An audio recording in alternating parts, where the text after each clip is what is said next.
Alright, so a couple weeks ago, Apple just refreshed some of its iPad lineup, but specifically in this video, we're going to be focusing on that 2025 base model iPad because I'm going to be honest, it's quite interesting and it has potential to be the best value iPad, but it is missing some features that I think it should have in 2025. Alright, so the first main difference that you're going to see between these two iPads, well, it's not on the outside, it's obviously on the inside because they look exactly the same. Instead of the A14 chip, you're now officially getting Apple's A16 chip, except the fact that it's not the A16 Bionic, it's just the A16, meaning that it is a stripped down version of the A16, but it's still better than the A14.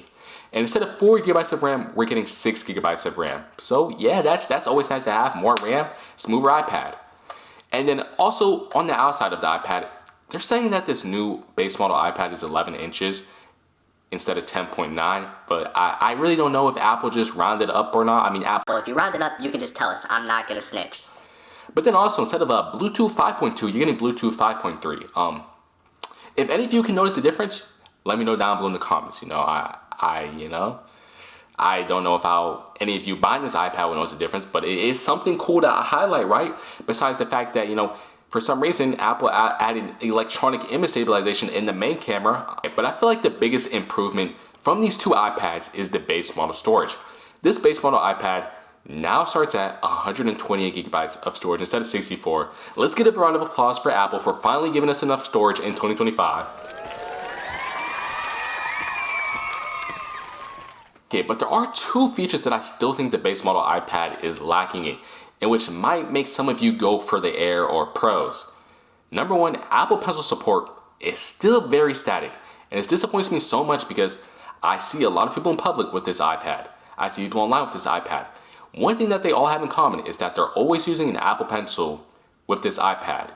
But guess what? Apple doesn't make an Apple Pencil that fully supports this iPad anyway. There's no Apple Pencil that clips onto this iPad and charges.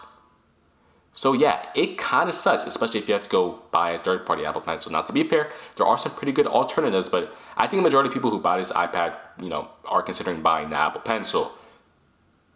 But what makes this even worse, especially if you're a digital artist, is the fact that these displays still aren't laminated.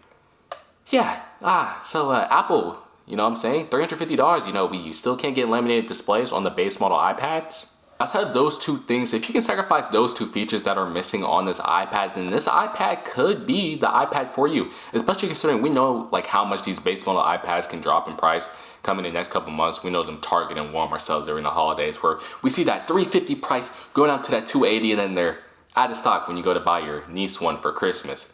But outside of that, let me know what you guys think about this base model iPad down below in the comments, and I'll see you guys in the next one. Peace.